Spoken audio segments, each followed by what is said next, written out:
نبی مکرم جان عالم حضرت محمد مصطفیٰ صلی اللہ علیہ وآلہ واصحابہ وسلم کی بارگاہ اقدس میں انتہائی تعظیم و تکریم کے ساتھ درود و سلام کے نذرانوں کے بعد قابل صد تکریم و تعظیم عزت مآب جناب قاری عبدالخالق زاہد صاحب دامت برکاتہم القدسیہ، قاری نواز صاحب عطاری قادری دامت برکاتہم العالیہ، دیگر معززین علاقہ، میرے دینی اور یقینی دوستوں، بزرگ اور بھائیوں، آج کے دن کی نسبت حضرت سیدنا عثمان غنی رضی اللہ تعالیٰ عنہ کی شہادت کے ساتھ خاص ہے۔ اللہ تعالیٰ ہمیں صحابہ اور اہل بیت سے محبت کے جذبے سلامت رکھنے کی توفیق عطا فرمائے اور اسی نسبت کی تجدید اور احیاء پر ہمیں موت نصیب فرمائے۔ حضرت عثمان غنی رضی اللہ تعالیٰ عنہ خلیفۃ المسلمین، تیسرے خلیفہ راشد، خلافت نبوت میں آپ تیسرے نمبر پر اور ذوالنورین کے لقب سے مشہور، قرآن کو جمع کرنے والے، رسول اللہ صلی اللہ علیہ وسلم کے داماد، سب سے زیادہ حیا فرمانے والے اور رسول اللہ صلی اللہ علیہ وسلم کی پیشن گوئیوں کے مطابق شہادت کے شرف سے فیض یاب ہونے والے عظیم صحابی ہیں۔ سیدنا عثمان غنی کو ذوالنورین کہا جاتا ہے، دو نوروں والا۔ اس کی تین وجوہات علماء نے اپنے اپنے مقامات پر بیان فرمائی ہیں۔ ہمارے امام اہل سنت مولانا الشاہ احمد رضا خان فاضل بریلوی رحمۃ اللہ علیہ، آپ اس کی وجہ یہ بیان فرماتے ہیں کہ رسول اللہ صلی اللہ علیہ وسلم کی دو بیٹیاں یہ سیدنا عثمان غنی رضی اللہ تعالیٰ عنہ کے نکاح میں یکے بعد دیگرے آئیں، اس لیے آپ کو ذوالنورین کہا جاتا ہے۔ جیسے کہ اعلیٰ حضرت فرمایا کہ تیری نسل پاک میں ہے بچہ بچہ نور کا، تو ہے عین نور، تیرا سب گھرانہ نور کا، نور کی سرکار سے پایا دو شالہ نور کا، ہو مبارک تم کو ذوالنورین جوڑا نور کا۔ یہ جو جوڑا نور کا اس سے مراد رسول اللہ صلی اللہ علیہ وسلم کی دو صاحبزادیاں ہیں۔ فرماتے ہیں عثمان غنی آپ کو مبارک ہو، آپ کو دو نور ملے ہیں، رسول اللہ کی دو بیٹیاں آپ کے نکاح میں یکے بعد دیگرے تشریف لائی ہیں۔ حضرت عثمان غنی کی ایک خاصیت یہ بھی ہے کہ روئے زمین پر کوئی فرد ایسا نہیں جس کے نکاح میں ایک نبی کی دو بیٹیاں آئی ہوں۔ یہ صرف اور صرف حضرت عثمان غنی رضی اللہ تعالی عنہ آپ کا مقام و مرتبہ ہے کہ رسول اللہ صلی اللہ علیہ وآلہ وسلم کی دو احادیث ہیں۔ ایک یہ ہے کہ اگر میری تیسری بیٹی بھی ہوتی تو وہ میں عثمان کے نکاح میں دے دیتا، اور ایک حدیث میں یہ ہے کہ اگر میری 40 بیٹیاں بھی ہوتی تو میں یکے بعد دیگرے عثمان ہی کے نکاح میں دیتا۔ یہاں پر ایک علمی مسئلہ ہے، اس کو بھی حل کرتے چلیں۔ رسول اللہ صلی اللہ علیہ وسلم کی بیٹیاں کتنی تھیں اور آپ صلی اللہ علیہ وسلم کی ایک بیٹی تھی یا 4 بیٹیاں تھیں، اس پر بہت ہی اختلاف پایا جاتا ہے دو مسالک میں۔ ہمارے نظریے کے مطابق رسول اللہ صلی اللہ علیہ وسلم کی 4 بیٹیاں تھیں، اور بقول مخالفین رسول اللہ کی صرف ایک بیٹی تھی۔ ان کا ایک بہت مشہور سوال ہے کہ اگر رسول اللہ صلی اللہ علیہ وسلم کی 4 بیٹیاں تھیں تو پھر رسول اللہ صلی اللہ علیہ وسلم جب آیت مباحلہ کا نزول ہوا یا مباحلے کی صورتحال ہوئی کہ فَقُلْ تَعَالَوْا نَدْعُ أَبْنَاءَنَا وَأَبْنَاءَكُمْ وَنِسَاءَنَا وَنِسَاءَكُمْ، جب رسول اللہ صلی اللہ علیہ وسلم نے عیسائیوں کے ساتھ مباحلہ کیا تو اپنی صرف ایک بیٹی کو لے کر گئے، اس کا مطلب ہے بیٹی صرف ایک ہی تھی، آپ کے ساتھ دیگر بیٹیوں کا نہ جانا اس بات کی دلیل ہے کہ آپ کی باقی بیٹیاں سگی بیٹیاں نہیں تھیں۔ یہ ان کا سوال ہے، اس کا جواب بھی سر دست اس موضوع سے ہٹ کر میں دے کر آگے نکلوں۔ رسول اللہ صلی اللہ علیہ وآلہ وسلم کے ساتھ عیسائیوں کا مباحلہ سن 9 ہجری میں ہوا، یعنی آپ کے وصال سے صرف 2 سال پہلے۔ اور رسول اللہ صلی اللہ علیہ وسلم کی ایک بیٹی کا انتقال 2 ہجری میں ہو چکا تھا، تو پیچھے کتنی رہ گئی؟ 3۔ رسول اللہ صلی اللہ علیہ وسلم کی دوسری بیٹی کا انتقال سن 7 ہجری میں ہوا، اب پیچھے رہ گئی 2 بیٹیاں۔ تیسری بیٹی کا انتقال اس مباحلے سے پہلے سن 9 ہجری میں ہی ہوا، تو اس طرح رسول اللہ صلی اللہ علیہ وسلم کی ایک بیٹی رہ گئی تھی، رسول اللہ انہی کو ساتھ لے کر گئے تھے۔ تو لہٰذا یہ کہنا کہ آپ صلی اللہ علیہ وسلم کی 4 بیٹیاں نہیں صرف ایک تھی، تو رسول اللہ صلی اللہ علیہ وسلم ان 4 کو ساتھ کیوں نہ لے کر گئے؟ جواب سادہ سا ہے، جو اس وقت حیات تھی رسول اللہ صلی اللہ علیہ وسلم ان کو ساتھ لے کر تشریف لے گئے، اور سیدہ پاک کا وصال رسول اللہ کے وصال سے 6 ماہ کے بعد ہوا، یعنی 11 ہجری میں رسول اللہ صلی اللہ علیہ وسلم کا وصال ہوا ماہ ربیع الاول میں، اسی میں 6 ماہ کے بعد رسول اللہ صلی اللہ علیہ وسلم کی اس محبوب بیٹی کا بھی وصال ہو گیا۔ تو رسول اللہ صلی اللہ علیہ وسلم کی 2 بیٹیاں حضرت عثمان کے نکاح میں آئیں، جیسے کہ امام اہل سنت نے فرمایا کہ نور کی سرکار سے پایا دو شالہ نور کا، ہو مبارک تم کو ذوالنورین جوڑا نور کا۔ یہ تو ایک وجہ ہے کہ عثمان غنی کے نکاح میں 2 صاحبزادیاں آئیں، اس لیے آپ کو ذوالنورین کہا جاتا ہے، اور دوسری وجہ ازالۃ الخفا میں شاہ ولی اللہ محدث دہلوی نے لکھی ہے کہ حضرت عثمان غنی اتنے بڑے سخی تھے اور آپ جود و سخا اتنی کثرت کے ساتھ کرتے تھے کہ دور جاہلیت میں جب آپ نے اسلام قبول نہیں کیا، اس وقت بھی اور اسلام لانے کے بعد بھی دونوں حالتوں میں آپ کی سخاوت اتنی وسیع پیمانے پر تھی۔ آپ کو سخاوت کے اس وصف کی وجہ سے کہ آپ دور جاہلیت میں بھی پہلا دور اور دور اسلام میں بھی یہ دوسرا دور ہے، دونوں ادوار کے اندر خوب سخاوت سے کام لیتے تھے، اس لیے آپ صلی اللہ علیہ وآلہ وسلم کی نسبت سے آپ صلی اللہ علیہ وآلہ وسلم کی غلامی میں آنے کے بعد آپ کو ذوالنورین جو کہا گیا وہ اسی سخاوت کی بنا پر کہا گیا کہ دور جاہلیت میں بھی اور دور اسلام میں بھی آپ کی سخاوت کا کوئی ثانی نہیں تھا۔ تیسری وجہ جو کچھ علمی وجہ ہے اور اس کی طرف عمومی طور پر عام لوگوں کا خیال یا توجہ نہیں جاتی، نبی کریم صلی اللہ علیہ وآلہ وسلم کے وصال کے بعد آپ صلی اللہ علیہ وآلہ وسلم تو بظاہر دنیا سے پردہ فرما گئے، لیکن فیضان نبوت آج تک بند نہیں ہوا اور قیامت تک بند بھی نہیں ہوگا۔ آپ صلی اللہ علیہ وسلم کی نظر عنایت سے، آپ کے کمالات سے اس دنیا کے لوگ فیوز و برکات پاتے رہیں گے۔ حضرت ابو بکر صدیق اور حضرت عمر فاروق رضی اللہ تعالیٰ عنہ، مجدد پاک رحمۃ اللہ علیہ اپنے مکتوبات میں فرماتے ہیں کہ رسول اللہ صلی اللہ علیہ وسلم سے 2 فیض آگے چلے ہیں۔ ایک فیض کا نام ہے کمالات نبوت، یہ اعلیٰ درجے کے کمالات ہیں، اور ایک فیض کا نام ہے کمالات ولایت۔ کمالات نبوت اور کمالات ولایت، مجدد پاک مکتوبات میں فرماتے ہیں کہ کمالات ولایت کے وارث ٹھہرے ہیں حضرت ابو بکر صدیق اور حضرت عمر فاروق، اور کمالات ولایت کے وارث ٹھہرے ہیں مولا علی مشکل کشا کرم اللہ وجہ الکریم۔ اور اسی لیے آپ دیکھیں گے کہ ہر ولی مولا علی کرم اللہ وجہ الکریم کے گن گاتا ہے، کیونکہ وہ ولی ہے، اس نے کمالات ولایت مولا علی سے پائے ہیں۔ صدیق اکبر اور حضرت عمر فاروق کمالات نبوت کے وارث ہیں جو ولی برداشت نہیں کر سکتے۔ تو اب ان 2 کمالات کے درمیان، کمالات نبوت ہوں کمالات ولایت ہوں، ان دونوں کمالات کے درمیان یعنی کچھ حصہ کمالات ولایت سے کچھ حصہ کمالات نبوت سے یہ اللہ نے حضرت عثمان غنی کو دیا۔ ان 2 کمالات کو پانے کی وجہ سے آپ کو ذوالنورین کہا جاتا ہے۔ ادھر سے آپ شیخین کے ساتھ اوپر سے متصل ہیں، نیچے سے حضرت علی رضی اللہ تعالیٰ عنہ کے ساتھ آپ جڑے ہوئے ہیں، یعنی دونوں کے درمیان برزخ ہیں۔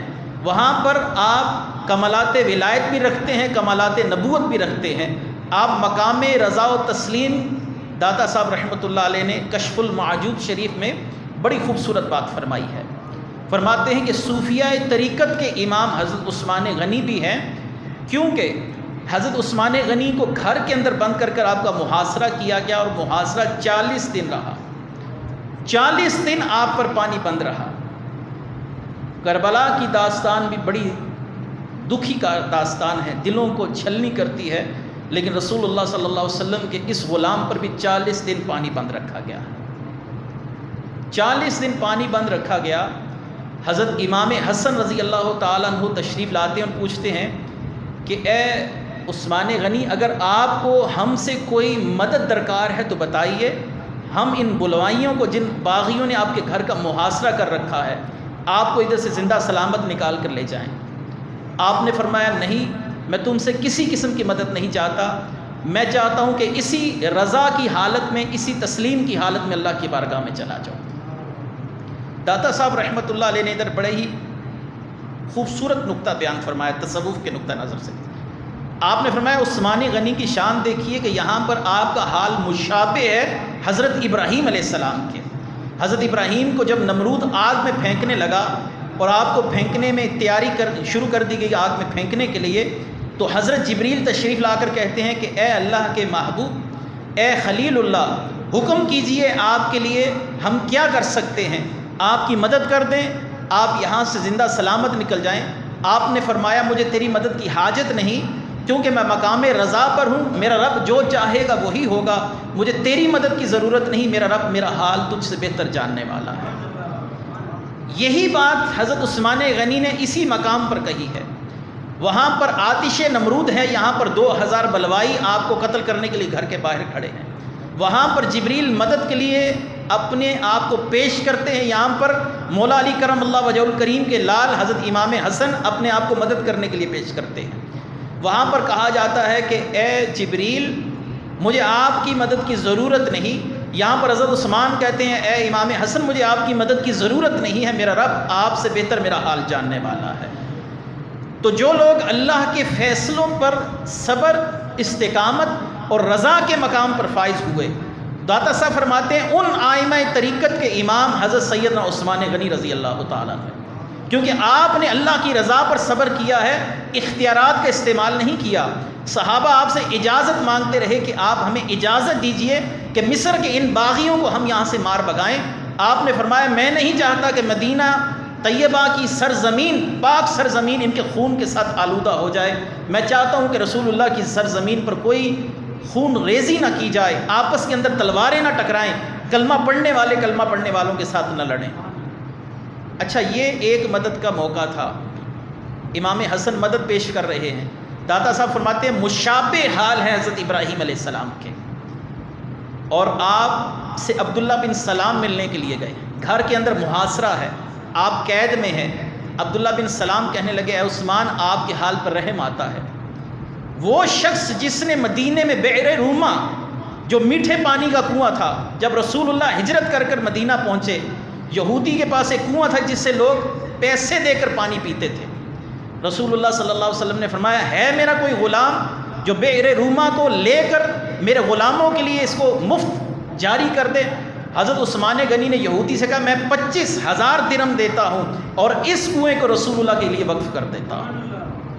25,000 درہم حضرت سیدنا عثمان غنی نے بئر روما کے لیے خرچ کیے۔ حضرت عبداللہ بن سلام کہنے لگے میں رو پڑا کہ بئر روما دینے والا شخص آج پیاس سے بلک رہا ہے۔ حضرت عثمان غنی نے کہا پریشان نہ ہو، یہ صحیح حدیث ہے جس کو امام حاکم نے مستدرک میں لکھا کہ میں نے آج ہی نبی کریم صلی اللہ علیہ وسلم کو اس کھڑکی کے پاس کھڑے ہوئے دیکھا ہے، اور آپ نے فرمایا اے عثمان اگر تو چاہے تو میں تیری مدد کروں۔ یہ جملے بڑے قابل غور ہیں کہ اگر تو چاہے تو میں تیری مدد کروں، تو معلوم ہوا کہ رسول اللہ صلی اللہ علیہ وسلم بعد از وصال بھی مدد کر سکتے ہیں۔ اور آپ صلی اللہ علیہ وآلہ وسلم نے فرمایا اگر تو چاہے تو تیری مدد کی جائے، اور اگر تو چاہے تو شام کو روزہ ہمارے ساتھ افطار کر لے۔ یہ شہادت اللہ صلی اللہ علیہ وسلم میں دوسرے راستے کو پسند کرتا ہوں، میں چاہتا ہوں کہ میں روزہ آج آپ ہی کی بارگاہ میں آ کر افطار کروں۔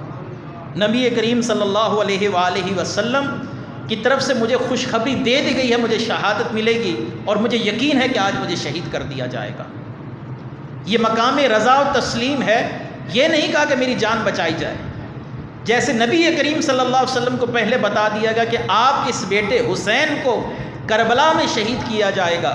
نبی کریم صلی اللہ علیہ وسلم نے صبر، تحمل، رضا، تسلیم کے ساتھ اس فیصلے کو قبول کیا۔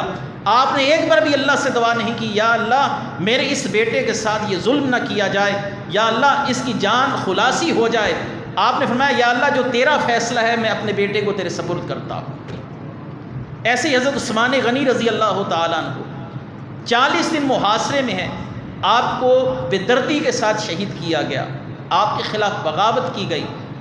نبی کریم صلی اللہ علیہ وسلم ایک دفعہ منبر پر تشریف فرما ہے اور آپ صلی اللہ علیہ وآلہ وسلم لوگوں کو واعظ کر رہے تھے، تو باہر سے ایک شخص گزرا جس نے اپنا چہرہ چادر سے ڈھانپ رکھا تھا۔ آپ نے فرمایا میرے جانے کے بعد فتنے ہوں گے، وہ فتنے اس طرح شروع ہوں گے جیسے بارش برسنا شروع ہوتی ہے، اور جو شخص یہ چادر لے کر گزر رہا ہے یہ فتنوں کے دور میں حق پر ہوگا۔ صحابہ کہتے ہیں ہم بھاگ کر گئے، دیکھا یہ چادر والا کون ہے، دیکھا تو وہ سیدنا عثمان غنی رضی اللہ تعالیٰ عنہ تھے۔ ہم جان گئے کہ حضرت عثمان غنی ان فتنوں میں حق پر تھے، کیونکہ ذات مصطفیٰ نے ان کو حق پر ہونے کی سند عطا فرما دی تھی۔ حضرت عثمان خود جانتے تھے میں شہید ہوں گا۔ آپ نے احد کو نہیں فرمایا تھا اے احد ٹھہر جا، تجھ پر ایک نبی، ایک صدیق اور 2 شہید کھڑے ہوئے ہیں۔ یہ گویا اشارہ تھا اے عثمان آپ کو شہادت سے اللہ تبارک و تعالی فیض یاب فرمائے گا۔ حضرت عثمان غنی رضی اللہ تعالیٰ عنہ کی شہادت بڑی بے دردی کے ساتھ کی گئی، اور آپ صلی اللہ علیہ وآلہ وسلم نے حضرت عثمان کو اپنی زندگی میں کتنی دعاؤں سے نوازا۔ سید عائشہ فرماتی ہیں ایک دفعہ ہمارے گھر میں ایسا فاقہ تھا کہ 3 دن گزر گئے، ہمارے گھر کھانے کے لیے جو کا دانہ بھی نہیں تھا۔ یہ خبر جب عثمان غنی کے کانوں تک پہنچی تو آپ دروازے پر تشریف لائے اور دھاڑے مار کر رونے لگے، کہنے لگے اے میری امی جان، حضرت عائشہ سے خطاب کر کے کہتے ہیں اے میری امی جان اگر اس گھر پر فاقہ آ جائے تو آپ کا یہ نوکر عثمان کس لیے ہے، آپ پیغام بھیج دیجئے، آپ مجھے بتا دیجئے، میں آپ کے لیے کھانے کا بندوبست کروں گا۔ یہ کہہ کر حضرت عثمان واپس لوٹے اور کئی اونٹوں کے اوپر آٹا اور اسی طرح اشیاء خرد و نوش ڈال کر آپ نے نبی کریم صلی اللہ علیہ وسلم کے گھر کے باہر کھڑے کر دیے۔ نبی کریم صلی اللہ علیہ وسلم جب واپس تشریف لائے تو آپ نے فرمایا عائشہ یہ کیا ہے؟ حضرت عائشہ نے فرمایا کہ یہ حضرت عثمان غنی کی طرف سے ہمارے فاقے کا سننے کے بعد امداد بھیجی گئی ہے۔ رسول اللہ صلی اللہ علیہ وسلم پھر گھر تشریف نہیں لائے۔ سیدہ عائشہ فرماتی ہیں پھر رسول اللہ صلی اللہ علیہ وسلم مسجد میں تشریف لے کر گئے، کیونکہ مسجد آپ کے کاشانہ اقدس کے بالکل سامنے تھی، مسجد نبوی حجرہ عائشہ کے۔ تو میں نے دیکھا کہ رسول اللہ صلی اللہ علیہ وسلم نے اپنے دونوں ہاتھ ہوا میں اٹھائے تو آپ کی چادر آپ کے کندھوں سے نیچے گر گئی۔ آپ نے فرمایا ردیت عنہ فرد عنہ، یا اللہ میں عثمان سے راضی ہوں تو بھی راضی ہو جا، یا اللہ میں عثمان سے راضی ہوں تو بھی راضی ہو جا۔ یہاں تک تو بات کہی جاتی تو کافی تھی، لیکن رسول اللہ صلی اللہ علیہ وآلہ وسلم نے حضرت عثمان کی طرف متوجہ ہو کر کہا اے عثمان اللہ تیرے سارے وہ گناہ معاف فرما دے جو ظاہراً ہیں، اللہ تیرے سارے وہ گناہ معاف فرما دے جو باطناً ہیں، اے عثمان اللہ تیرے اگلے گناہ معاف فرما دے، اے عثمان اللہ تیرے سارے پچھلے گناہ معاف فرما دے، یا اللہ عثمان کو بلا حساب جنت کے اندر داخل فرما دے۔ رسول اللہ صلی اللہ علیہ وآلہ وسلم کو غزوہ تبوک کے موقع پر بہت بڑی ایک امداد چاہیے تھی، کیونکہ عیسائیوں کے ساتھ مسلمانوں کی جنگ تھی اور عیسائی بہت بڑی پاور بن کر ابھر رہے تھے۔ رسول اللہ صلی اللہ علیہ وسلم نے فرمایا جس کے گھر جو کچھ بھی ہے لے آؤ۔ حضرت عثمان غنی رضی اللہ تعالیٰ عنہ اپنے گھر بھاگے گئے اور آپ نے رسول اللہ صلی اللہ علیہ وآلہ وسلم کو کہا یا رسول اللہ میں 100 اونٹ آپ کو اپنی طرف سے پیش کرتا۔ آپ صلی اللہ علیہ وسلم نے فرمایا اے عثمان تو نے جنت کو خود پر واجب کر لیا۔ آپ نے فرمایا یا رسول اللہ صلی اللہ علیہ وسلم اگر میں 200 اونٹ دوں؟ آپ نے فرمایا اعملوا ما شئتم، تو جو مرضی کر اللہ تعالیٰ تجھے جنت کے اندر داخل فرمائے گا۔ حضرت عثمان غنی کہنے لگے یا رسول اللہ میں 900 اونٹ اللہ کی راہ میں دیتا ہوں۔ نبی کریم صلی اللہ علیہ وسلم کی خوشی اور چہرے پر مسرت صحابہ کہتے ہیں ہم نے ایسی کبھی نہیں دیکھی تھی۔ حضرت عثمان غنی نے چہرہ مصطفیٰ دیکھا، مسکراہٹ دیکھی، کہنے لگے 940 اونٹ اور 60 گھوڑے میں پیش کرتا۔ 1000 سواریاں حضرت عثمان غنی رضی اللہ تعالیٰ عنہ نے اس دور کے اندر پیش کی جس کو جیش اسرت کہا جاتا ہے۔ مشکل کا وقت تھا اسلام پر، اس مشکل کے وقت میں حضرت عثمان غنی رضی اللہ تعالیٰ عنہ رسول اللہ صلی اللہ علیہ وآلہ وسلم کے لیے اپنے خزانوں کے منہ کھول رہے ہیں۔ رسول اللہ صلی اللہ علیہ وسلم فرما رہے ہیں یا اللہ میں عثمان سے راضی ہوں تو بھی راضی ہو جا۔ کہتے ہیں اتنی بار رسول اللہ صلی اللہ علیہ وسلم نے فرمایا، اتنی بار آپ صلی اللہ علیہ وسلم نے فرمایا کہ ہم گن نہیں سکے کہ آپ صلی اللہ علیہ وسلم بس کہتے جا رہے تھے یا اللہ میں بھی راضی ہوں، تو بھی اس سے راضی ہو جا۔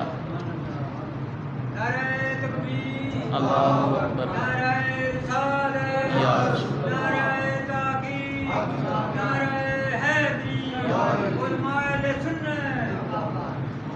حضرت ابو بکر صدیق کے دور میں قحط کی صورتحال بنی، مدینے کے لوگ ایک ایک دانے کو ترس گئے۔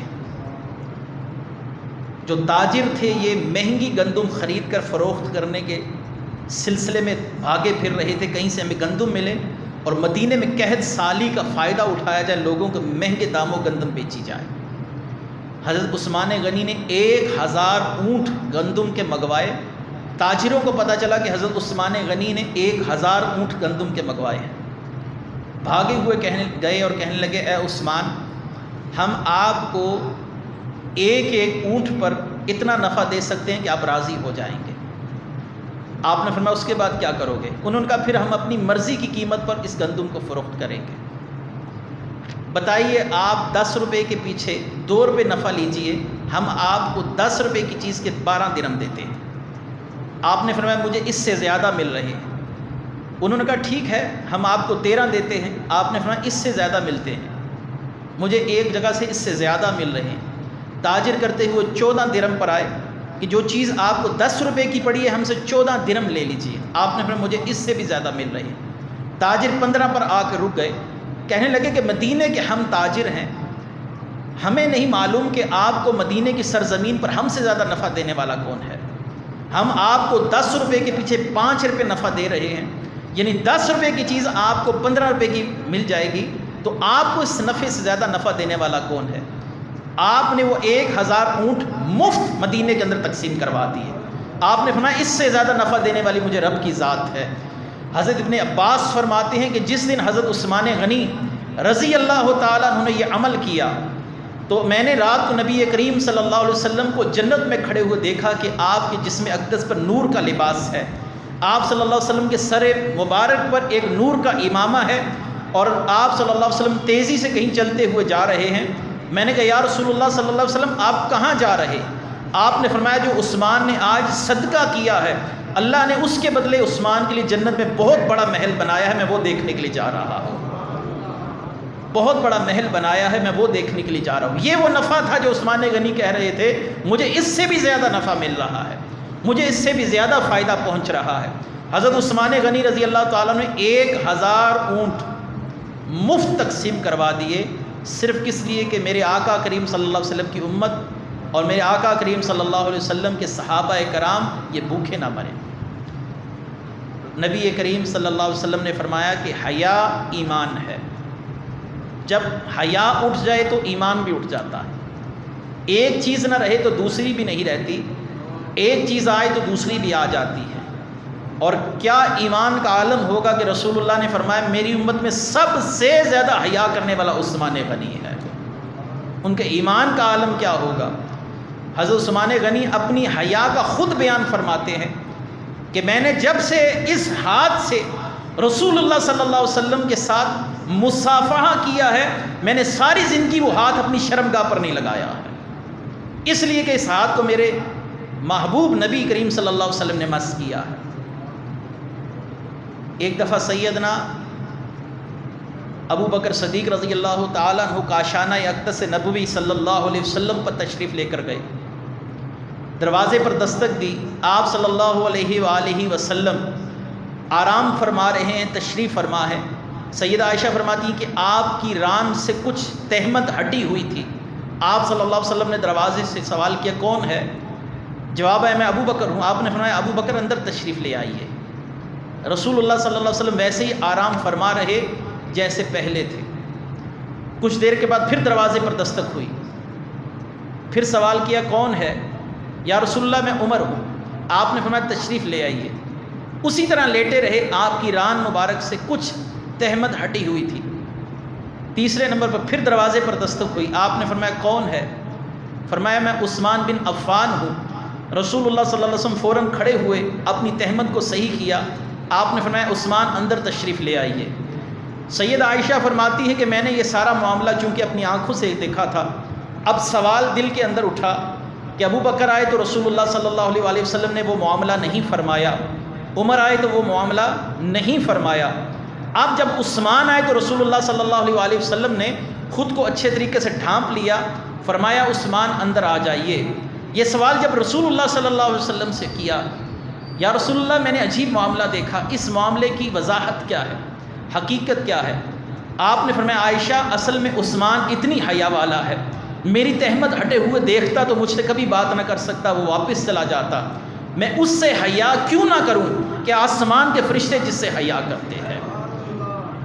یہ رسول اللہ صلی اللہ علیہ وآلہ وسلم کے صحابہ کی عظمتیں ہیں۔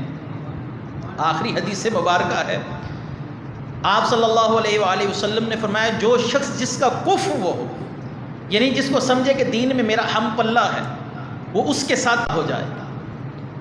کوئی صحابی کسی کا ہاتھ پکڑ کر کھڑا ہوا، کوئی صحابی کسی کا ہاتھ پکڑ کر کھڑا ہوا، خود نبی کریم صلی اللہ علیہ وسلم فوراً کھڑے ہوئے، آپ نے حضرت عثمان کا ہاتھ پکڑ کر کہا یہ میرا کفر ہے، میں دیکھتا ہوں یہ مجھ سے مشابہت رکھنے والا ہے، یہ مجھ سے مشابہت رکھنے والا ہے۔ ان صحابہ کی عظمتوں پر کروڑوں سلام ہو، جن کے وسادت سے اللہ نے ہمیں دین متین پہنچایا، منبر رسول آباد و شاد ہیں، مصلی رسول پر لوگ کھڑے امامتیں کروا رہے ہیں، مسجدوں میں اذانیں گونج رہی ہیں، یہ ان صحابہ کی خون کی آبیاری ہے کہ اسلام آج بھی آباد ہے۔